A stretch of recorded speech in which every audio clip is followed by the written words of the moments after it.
తాకట్లో ఉన్న బంగారాన్ని విడిపించి ఆ రోజున మార్కెట్ ధర కట్టి మిగిలిన డబ్బును మీకు అందిస్తుంది Kommuri gold.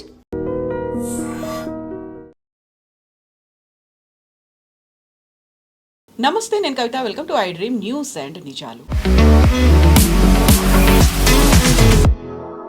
Maharashtra deputy CM Ajit Pawar అకాల మరణంతో ఇప్పుడు అక్కడ రాజకీయంగా శూన్యత ఏర్పడింది అనేటువంటి అభిప్రాయాలు ఎందుకు వ్యక్తమవుతున్నాయి? మహాయుతి ఆధ్వర్యంలోనే మహారాష్ట్రలో ప్రభుత్వం ఏర్పడ్డ తర్వాత ప్రభుత్వానికి ఏదైనా ప్రాబ్లం అవుతుందా అనేటువంటి అనుమానాలు కూడా ఎందుకు వస్తున్నాయి? అజిత్ పవార్ వారసులు ఎవరు? ఆ తర్వాత అజిత్ పవార్ పార్టీ ఎన్సీపీ శరద్ పవార్ పార్టీలో ఏమైనా కలవబోతోందా? బోల్డ్ అన్ని క్వశ్చన్స్ ఇప్పుడు సడన్గా ఎదురవుతున్నాయి. మనతో పాటుగా ఉన్నారు సీనియర్ జర్నలిస్ట్ సురేష్ కొచ్చాతిల్ గారు. సార్ నమస్తే. సో సడన్ డెత్ అనేది అనుకోని ప్రమాదంలో అజిత్ పవార్ మరణించిన తర్వాత బోల్డ్ అని క్వశ్చన్స్ వస్తున్నాయి. అందులో ఫస్ట్ కనిపిస్తోంది మహాయుతి ఆధ్వర్యంలో ఏర్పడినటువంటి ప్రభుత్వం మేజర్ కీ రోల్ ప్లే చేస్తున్నటువంటి పవార్ మరణం తర్వాత గవర్నమెంట్ ఉంటుందా, డీస్టెబిలైజ్ అయిపోతుందా? ఎందుకని ఆ వాదన వస్తుంది? గవర్నమెంట్ డీస్టెబిలైజ్ కాదు, ఎందుకంటే బీజేపీకి ఆల్మోస్ట్ వాళ్ళు ఆన్ దర్ ఓన్ మెజారిటీ ఉంది. అసలు అక్కడ 288 అసెంబ్లీ సీట్స్ ఉన్న మహారాష్ట్రలో బీజేపీకి 131 ఆల్రెడీ ఉంది. 140 అయిపోతే వాళ్ళకి మెజారిటీ వచ్చేసి 142 దాకా. So that is very easy. Already Shiv Sena దగ్గర 57 సీట్లు ఉన్నాయి. So they are comfortable majority. Problem ఎన్సీపీకి రాబోతుంది. అంటే అజిత్ పవార్ ఎన్సీపీకి వాళ్ళ దగ్గర 40 మంది ఎమ్మెల్యేలు ఉన్నారు. ఆ ఎమ్మెల్యేలు ఇప్పుడు ఎక్కడికి వెళ్తారు? ఎందుకంటే శరద్ పవార్ గ్రూప్ దగ్గర 10 ఎమ్మెల్యేలు ఉన్నారు. ఇద్దరు కలిస్తే 50. వీళ్ళిద్దరు కలిసి పూణే అండ్ పింప్రీ చించ్వాడ్లో ఎలక్షన్ అలయన్స్గా పోటీ చేశారు first time after the split. అది పెద్ద న్యూస్ అయింది. అది బీజేపీ కూడా చాలా అది పెద్ద ఒక ఈగో ప్రాబ్లంగా తీసుకున్నారు. సరే నువ్వు ఇంత పని చేస్తా, నిన్ను కూడా చూపిస్తా అని చెప్పి. మహారాష్ట్ర పాలిటిక్స్ డబ్బులతోనే నడుస్తుంది, మన తెలంగాణ ఆంధ్ర లాగానే. మీకు ఈ డబ్బులు ఎక్కువ కేరళలో కనిపించదు, తమిళనాడులో ఉంది కానీ ఇంత పెద్ద డబ్బులు. ఇక్కడ ఒక సర్పంచ్ ఎలక్షన్కే కోట్లు ఖర్చు పెడతారు మన దగ్గర. అట్లనే మహారాష్ట్రలో కూడా హార్స్ ట్రేడింగ్ అనేది ఎక్కువ చూసాం. హార్స్ ట్రేడింగ్ కన్నా ఎక్కువ అక్కడ హార్స్ ట్రేడింగ్ ఎక్కువ ఉండదు. అక్కడ ఉన్నది ఏంటంటే డబ్బులు, మనీ పవర్. ఎలక్షన్లో అంటే మీ ఒపోనెంట్ కన్నా మీరు 100 సార్లు ఎక్కువ ఖర్చు పెడతారు. వాడు పోస్టర్లు ఒక్కటి కనిపించదు, మీ పోస్టర్లు ఎక్కడ తిరిగితే గల్లీలో ఉంటుంది. ఎక్కడ చూసినా ఫ్లెక్స్ ఉంటుంది, ఎక్కడ చూసినా వీడియోలు ఉంటుంది, పబ్లిక్ మీటింగ్ ఉంటుంది. ఇదన్నీ నడుస్తుంది. లాస్ట్లో ఎలక్షన్ రోజు డబ్బులు కూడా ఇస్తారు. అది మన దగ్గర కూడా జరుగుతుంది. కానీ అజిత్ పవార్ అనే ఒక వ్యక్తి 7 సార్లు డిప్యూటీ సీఎం ఉన్న తర్వాత కూడా ఆయన చాలాసార్లు చెప్పాను, నాకు ముఖ్యమంత్రి కావాలన్నా, నాకు ఫైనల్ ఏం నా లైఫ్లో ముఖ్యమంత్రి అని. ఎప్పుడు యూనియన్ క్యాబినెట్ గురించి మాట్లాడలేదు. ఇన్ఫ్యాక్ట్ వాళ్ళ అంకుల్ శరద్ పవార్ అంకుల్ ఆయన నేషనల్ లెవెల్లో కూడా పాలిటిక్స్లో ఉన్నప్పుడు, బిఫోర్ దిస్ పార్టీ స్ప్లిట్ యునైటెడ్గా ఉన్నప్పుడు ఎన్సీపీలో, అజిత్ పవార్కి ఎప్పుడు బారామతిని ఆయన సొంత ఇల్లు అక్కడే కదా, ఈజ్ హోమ్ టౌన్ అని చెప్పొచ్చు. అక్కడే ఆయనది మొత్తం పాలిటిక్స్ అక్కడి నుంచి ఉంది. అఫ్కోర్స్ 1999లో 1999లో he started his politics with Pune municipal corporation. నాకు గుర్తున్నట్లుంది అది. Yes, Pune municipal corporation. అక్కడి నుంచి మొదలైన పాలిటిక్స్ ఇది అజిత్ పవార్ది. ఆయనకు ప్రాబ్లం ఎక్కడ వచ్చిందంటే, ఒక చాలా పెద్ద మనిషి ఉన్నప్పుడు, పెద్ద చెట్టు ఉన్నప్పుడు దాని కింద ఒక చిన్న చెట్టు ఎప్పుడు సర్వే కాదు. ఆయనకు ఎప్పుడు తెలుసు అది. శరద్ పవార్ గారు ఏ రోజు పోతారో అని చాలామంది చూస్తూనే ఉన్నారు. Is already 85. ఆయనకు హెల్త్ బాగాలేదు చాలా సంవత్సరాల నుంచి. కూతురు సుప్రియ సూలేకి అయితే అంత ఇంట్రెస్ట్ లేదు. ఆమె ఏదో లోక్సభలో కాంటెస్ట్ చేసిన, ఈసారి ఓడిపోయింది ఆమె యాక్చువల్లీ బారామతి నుంచి. సో అట్లాంటి పొజిషన్లో ఉన్నప్పుడు కూడా ఆమె ఎంపీగా, రాజ్యసభ ఎంపీగా అట్లా ఉండిపోతుంది అక్కడే. కానీ ఆమెకు కావాల్సిన లీడర్షిప్ క్వాలిటీ లేదు. ఇదొక ప్రాబ్లం ఉంది. సో ఇట్లాంటి పరిస్థితుల్లో ఏం చేయబోతున్నారు అనేది క్వశ్చన్ వస్తుంది. ఎందుకంటే లోక్సభకి మళ్ళీ పోటీ చేసి మళ్ళీ ఎన్నికైన తర్వాత కూడా సుప్రియ సూలేకి ఆ మెజారిటీ ఎప్పుడు రావట్లేదు. ఒక కాన్ఫిడెన్స్ లేదు పార్టీలో that she can lead. Ajit Pawar తర్వాత పార్టీలో చాలామంది నేతలు ఉన్నారు. వికే పాటిల్ ఆయన ఉన్నారు, మన ప్రఫుల్ పటేల్ ఉన్నారు, వీళ్ళు ఉన్నారు చాలామంది. అక్కడి నుంచి శరద్ పవార్ వైపు నుంచి వచ్చిన వాళ్ళు ఉన్నారు. కానీ ఇప్పటి నుంచో ఈ మాటలు నడుస్తున్నాయి. ఆ రోజు కూడా ప్రెస్ కాన్ఫరెన్స్, మున్సిపల్ ఎలక్షన్ కన్నా ముందు జరిగిన ప్రెస్ కాన్ఫరెన్స్లో వీరిద్దరు కూర్చున్నారు స్టేజ్ మీద. సుప్రియ సూలే అండ్ అజిత్ పవార్. అప్పుడు చాలామంది ప్రెస్ వాళ్ళు అడిగారు, మీ ఫార్మర్ మర్జర్ మీరు ఎట్లయినా పూణే పోటీ చేస్తున్నారు, పింప్రి చించ్వాడ్ పోటీ చేస్తున్నారు అలయన్స్లో, మర్జర్ ఎప్పుడు జరుగుతుంది అంటే చూడండి everything will happen at its time అన్నారు. ఇప్పుడేంటి? That's a question everybody is asking. ఎందుకంటే అజిత్ పవార్ని రీప్లేస్ చేయలేము, ప్రఫుల్ పటేల్ కూడా కేపబిలిటీ లేదు, పార్టీలో ఉన్న మిగతా లీడర్స్ కూడా కేపబిలిటీ లేదు. ఒక టైంలో పవార్స్కి ఒకటే ఛాలెంజ్ ఉండే పూణేలో, మనందరు తెలిసింది అది, సురేష్ కల్మాడి. ఈ వాజ్ అనదర్ పూణేట్ కాంగ్రెస్ మెన్. వీళ్ళిద్దరితో పోటీ పడడానికి కేపబుల్గా ఉన్న మనిషి ఆయన ఒక్కరే ఉన్నారనమాట. కానీ కల్మాడి దాని తర్వాత కామన్వెల్త్ గేమ్స్లో ఇరుక్కుపోయిన తర్వాత, ఆ స్కామ్లో ఇరుక్కుపోయిన తర్వాత ఆయన పొలిటికల్ ఫ్యూచర్ ఫినిష్ అయిపోయింది. మొన్ననే ఆయన చనిపోయారు. మహారాష్ట్ర పాలిటిక్స్లో కొన్ని టర్నింగ్ పాయింట్స్ ఉంది, ఎప్పుడైనా చూడండి కవిత గారు. Pramod Mahajan who could have been a prime minister one day 100%. Modi గారు వచ్చాకన్నా ఎంతో ముందు ప్రమోద్ మహాజన్ గారి గురించి మాట్లాడతారు. అంటే ఒక గో గెటర్, ఏం చెప్తారు, పార్టీలో ఫైనాన్స్ తీసుకురావడం, డబ్బులు తీసుకురావడంలో, పార్టీని మేనేజ్ చేయడంలో బ్యాక్ రూమ్ బాయ్ అంటారు చూడండి. Pramod Mahajan was that. Unfortunately వాళ్ళ ఓన్ బ్రదర్ ఆయన్ని చంపారు. చనిపోయిన తర్వాత అక్కడ ఒక మలుపు తిరిగింది మహారాష్ట్ర పాలిటిక్స్లో. Gopinath Munde again potential CM candidate, yes, but more than CM. ఆయన నేషనల్ లెవెల్లో మోదీ గారు తీసుకొచ్చి ఫస్ట్ మోదీ క్యాబినెట్లో మినిస్టర్గా ఉన్నప్పుడే ఒక ట్రాఫిక్ యాక్సిడెంట్ చనిపోయారు ఆయన, రోడ్ యాక్సిడెంట్లో పోయారు. అక్కడ కూడా Maharashtra politics turn on it side. ఈ ఇద్దరు పెద్ద లీడర్స్ బీజేపీని రిప్రజెంట్ చేస్తుండే ఆ టైం. అప్పుడు ఫడ్నవీస్ గారు ఎక్కడ లేరు అప్పుడు.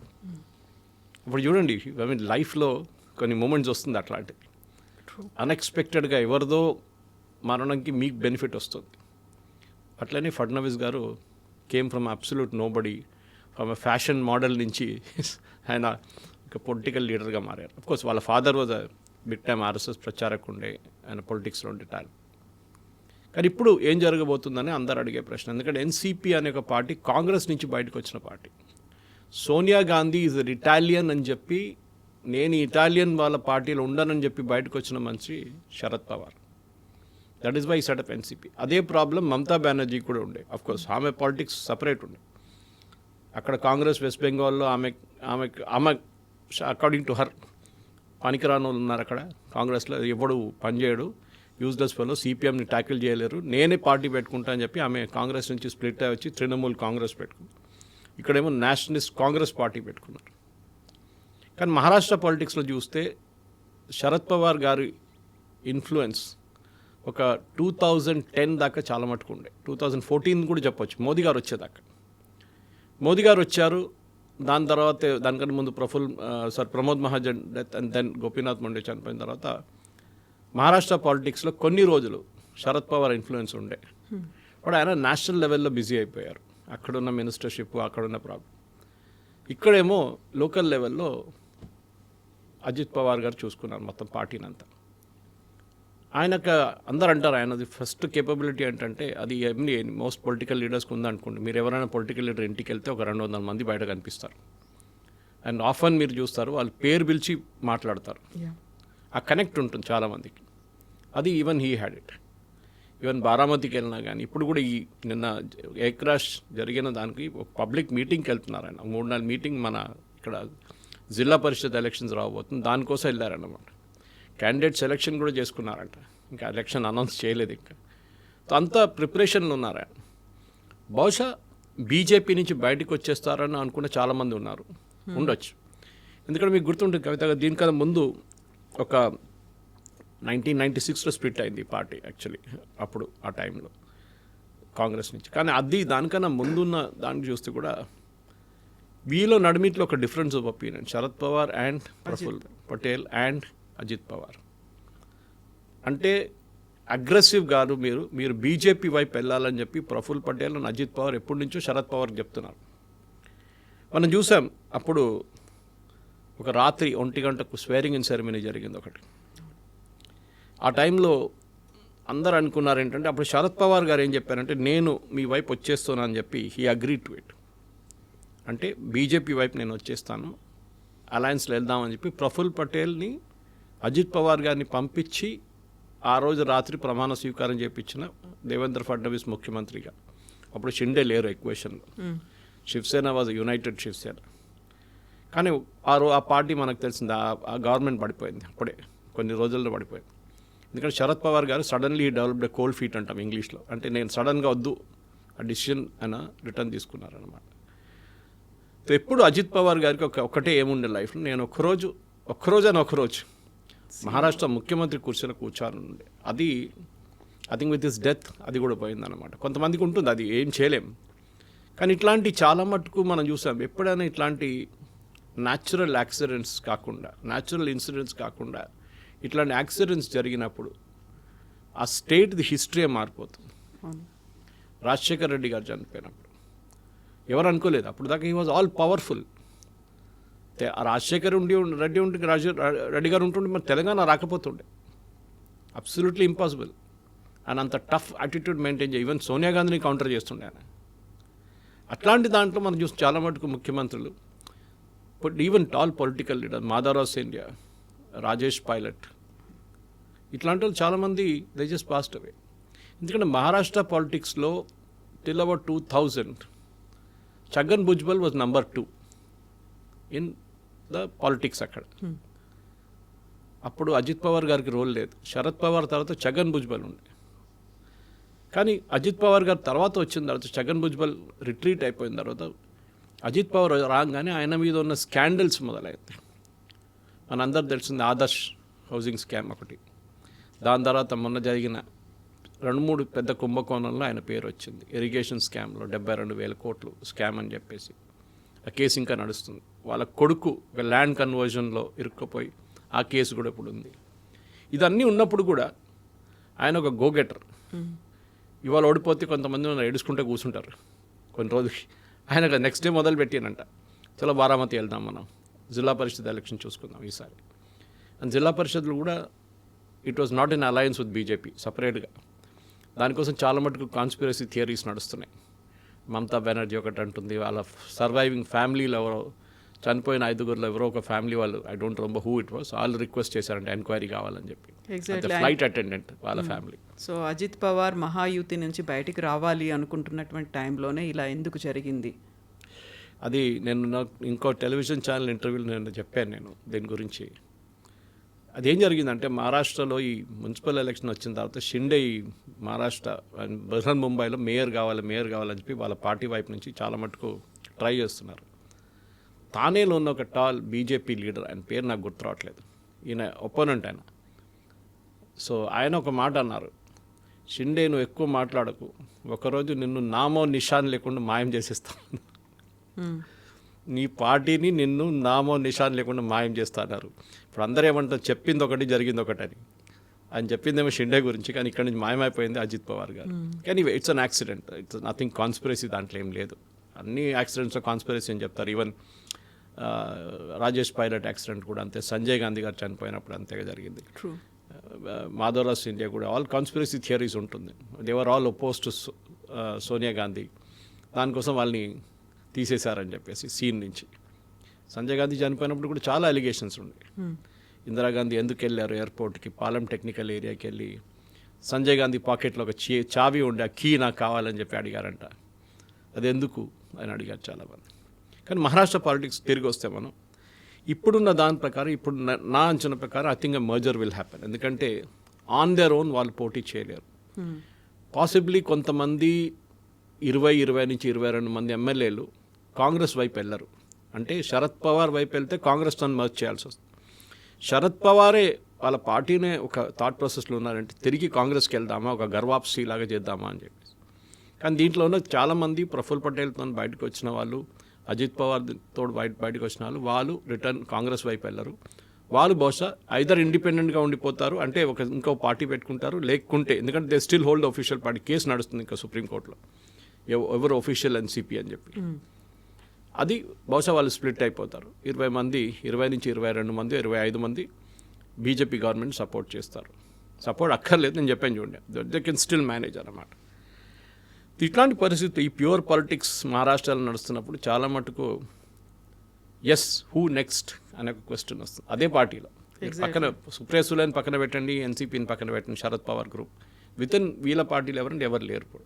ఇప్పుడు అజిత్ పవార్ వాళ్ళ ఆవిడ కూడా రాజ్యసభ ఎంపీగా ఉన్నారు. తను సునేత్ర, తను ఎంపీగా ఉన్నారు. తనేమన్నా వారసురాలు అవుతుందా, తనేమన్నా పార్టీని లీడ్ చేస్తుందా? దాంతో పాటుగా అజిత్ పవార్ వాళ్ళ అబ్బాయి కూడా is he capable of doing that, taking that responsibility అనేది ఒకటి వస్తుంది. ఒక కొడుకు అయితే పాలిటిక్స్లో ఉన్నారు, అదర్ గా ఇస్ నాట్ ఇంట్రెస్టెడ్, పాలిటిక్స్ లేడు. కానీ వాళ్ళకి ఆ కేపబిలిటీ లేదు. ఎందుకంటే ఇది మన గాంధీ కుటుంబంలాగా కాదు, అంటే నెహ్రూ కుటుంబంలాగా. ఇన్కేపబుల్ అయితే కూడా వాళ్ళని తీసుకొచ్చి పెట్టిస్తారు. మీకు గుర్తుంటుంది, Rajiv Gandhi was a reluctant politician. ఆయనకు ఇండియన్ ఎయిర్లైన్స్ పైలట్గా ఉన్నారు, ఆయనకు పైలట్ ఆ పని ఆయనకి ఇష్టం ఉండే. కానీ దాని నుంచి సడన్గా ఇందిరాగాంధీ ఆఫ్టర్ సంజయ్ గాంధీ చనిపోయిన తర్వాత రాజీవ్ గాంధీని చాలా ప్రెషర్ పెట్టి తీసుకొచ్చారు. రిలక్టెంట్ పొలిటీషియన్ ఉండే ఆయన.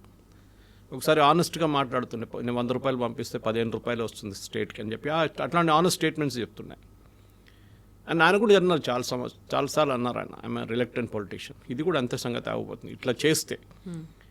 మనం ఎప్పుడైనా ఎవరైనా చనిపోయినప్పుడు, ఇక్కడ మాగడ్డి గోపినాథ్ చనిపోయినప్పుడు వాళ్ళ సతీమణిని ఎమ్మెల్యే క్యాండిడేట్గా పెట్టారు, ఏమైంది, గెలవలేదు.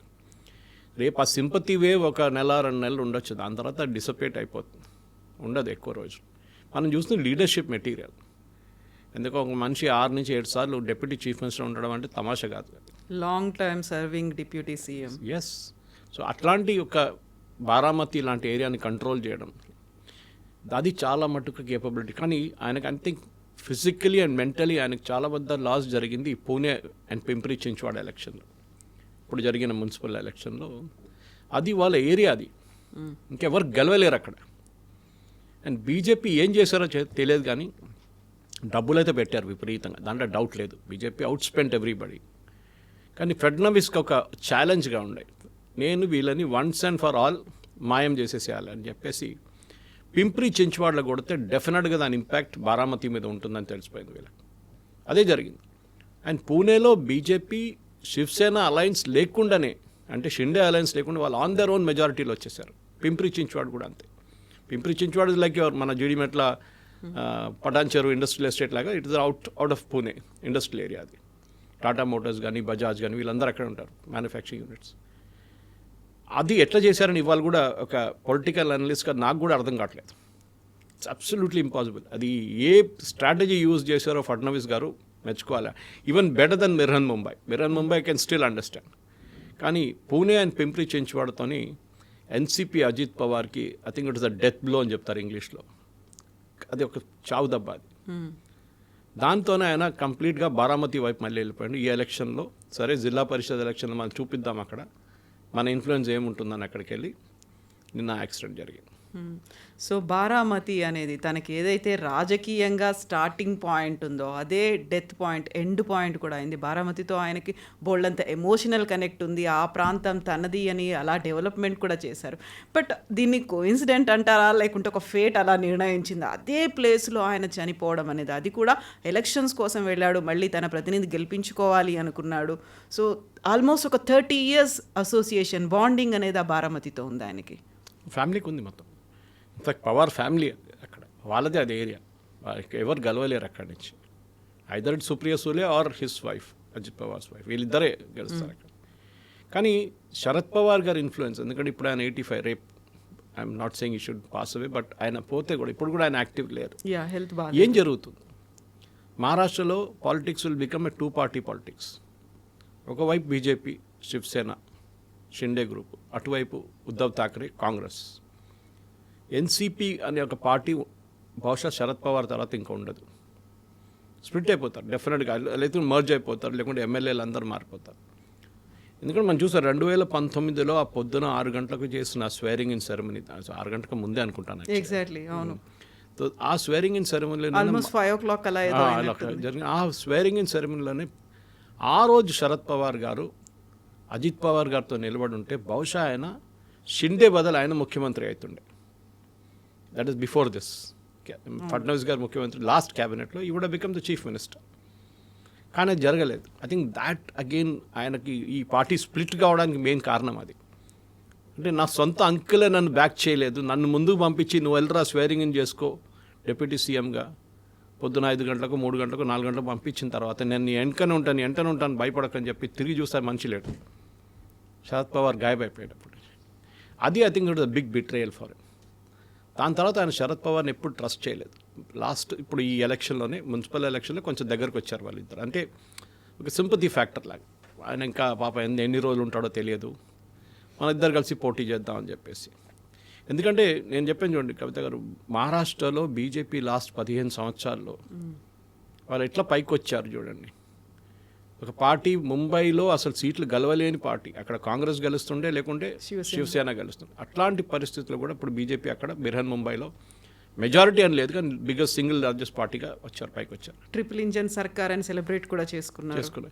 సి ద పాలిటిక్స్ అంటే మహారాష్ట్రలో 3-4 రీజన్స్గా ఉంటుంది. ఒకటి లాతూర్ ఉస్మానాబాద్ వైపు మనం చూసాం, అమిత్ దేశ్ముఖ్, విలాసరావు దేశ్ముఖ్ కొడుకు, హీ వాజ్ రెస్పాన్సిబుల్. దాంట్లో రాహుల్ గాంధీకి ఏ క్రెడిట్ లేదు. చాలామంది కాంగ్రెస్ వాళ్ళు రాహుల్ గాంధీ గెలిచారంటే, మళ్ళీ బిర్హన్ ముంబైలో ఏమైంది, అక్కడ కూడా గెలవాలి కదా రాహుల్ గాంధీ ఇంపాక్ట్. సో అక్కడ అమిత్ దేశ్ముఖ్ ఉన్నారు. ఇప్పుడు Amit Deshmukh is the last standing Congress man. ఆయన కూడా బీజేపీ ఆయన వైపు వాళ్ళ వైపు తీసుకుంటే దెన్ కాంగ్రెస్ మహారాష్ట్రలో you can write off the arbitrary. ఎందుకంటే ఈ పార్టీలు అంత పెద్ద పెద్ద లీడర్, యశ్వంతరావు చౌహాన్, ఏఆర్ అంతులే, విలాసరావు దేశ్ముఖ్, శరద్ పవార్, ఇట్లా అన్ని కాంగ్రెస్సే ఉండే అక్కడ. తర్వాతనే కదా మళ్ళీ ఉద్ధవ్ ఠాక్రే వచ్చింది అంత ముఖ్యమంత్రిగా. సో అట్లాంటి ఒక కాంగ్రెస్ ఉన్న ఒక స్టేట్లో ఇవాళ కాంగ్రెస్ గురించి మనం మాట్లాడలేదు, మన ఎన్సీపీ గురించి మాట్లాడుతాం. అక్కడే తెలిసిపోతుంది ఇంపార్టెన్స్ ఎక్కడ మారిపోయిందని. కానీ అజిత్ పవార్ గారి death I think it's unfortunate. ఎందుకంటే ఒకటి ఆయనకు ఒక డ్రీమ్ మిగిలిపోయింది, అట్లనే చాలామందికి మిగిలిపోయింది అట్లనే డ్రీమ్స్ కూడా. ఇంకోటి రెండోది, మహారాష్ట్ర పాలిటిక్స్లో హూ నెక్స్ట్ అనేది ఇప్పుడు లేదు, ప్రసక్తి లేదు. హూ నెక్స్ట్ లేదు ఇప్పుడు.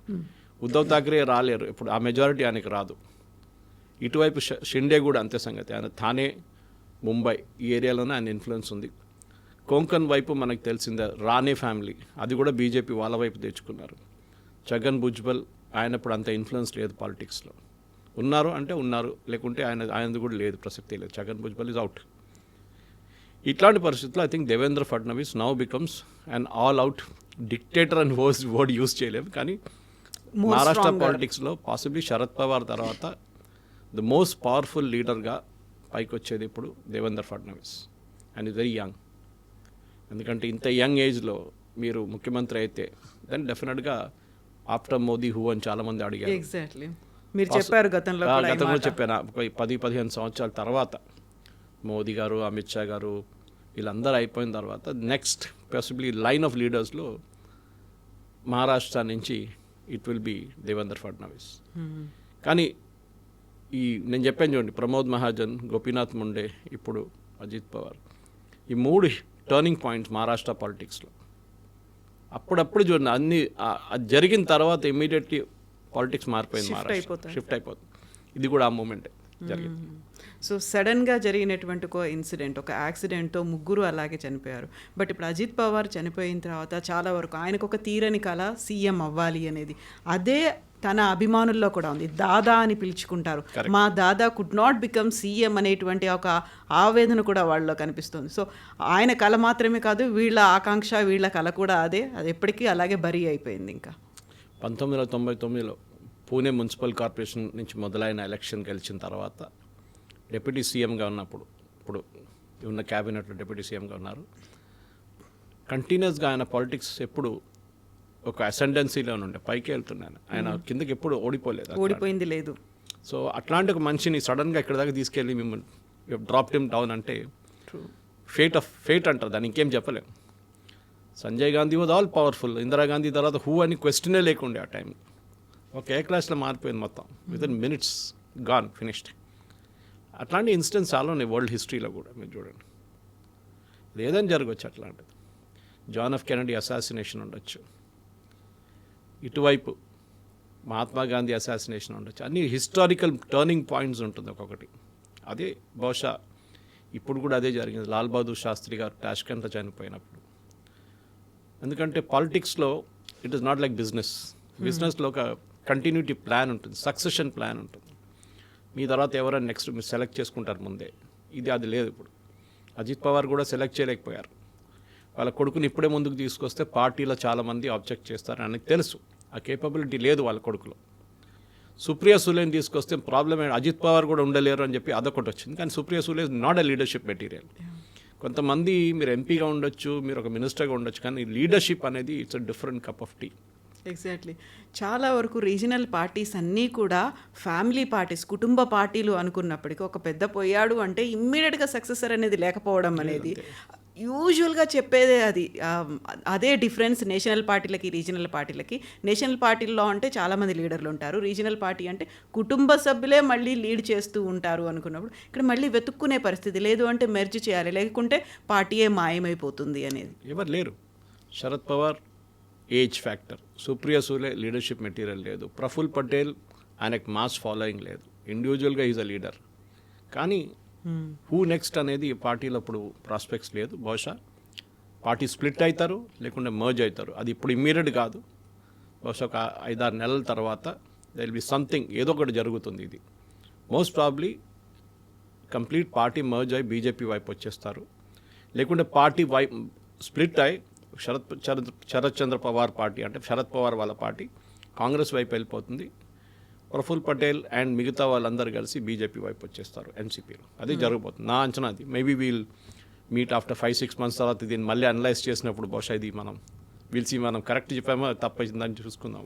ఆర్ఎల్స్ అక్కడ ఉన్నటువంటి 40 మంది ఎమ్మెల్యేలో ఒక పవర్ఫుల్ ఎవరైనా క్యాండిడేట్ ఉన్నారు అనుకుంటే ఆయన్ని రికమెండ్ చేస్తే ఆయన డిప్యూటీ సీఎం అయ్యే ఛాన్సెస్ ఉంటాయా? అలా లేదు, ఆ పార్టీలో ఎవరు లేరు. I'm looking at one possibility నా. ఇప్పుడు కూడా ఎన్సీపీకి ఒక డిప్యూటీ సీఎం కావాలంటే సుప్రియా సూలే రిజైన్ చేసి, ఎంపీ పదవి రిజైన్ చేసి, she can come in to Maharashtra politics. అప్పుడు ఒక యాక్సెప్టబిలిటీ ఉంటుంది. కానీ ప్రఫుల్ పటేల్ గారిని మళ్ళీ ఆయన్ని తీసుకొచ్చి డిప్యూటీ సీఎం చేస్తే వాళ్ళ పార్టీలోనే పెద్ద రెబెలియన్ రాబోతుంది. జరగదు. ఆ పవార్ అనే పేరు చాలా ఇంపార్టెంట్. అది బహుశా సుప్రియా సూలేతోనే వస్తుంది, అది ఇంకెవరితో రాదు. Yes sir, thank you so much sir. Thank you very much. Thank you. నిజంగా ప్రస్తుతం ఉన్నటువంటి సమాజం దేనికి ప్రయారిటీ ఇస్తుంది? ఆర్థిక సంబంధాల చుట్టూ మాత్రమే తిరుగుతోంది. మళ్ళీ ఎన్నికలంగానే చాలా విరక్తి కలుగుతాను. మంచి అనిపిస్తుంది కదా, లేడీస్ కూడా ఛాలెంజింగ్ జాబ్స్ చేసినప్పుడు చాలా బాగుంటుంది.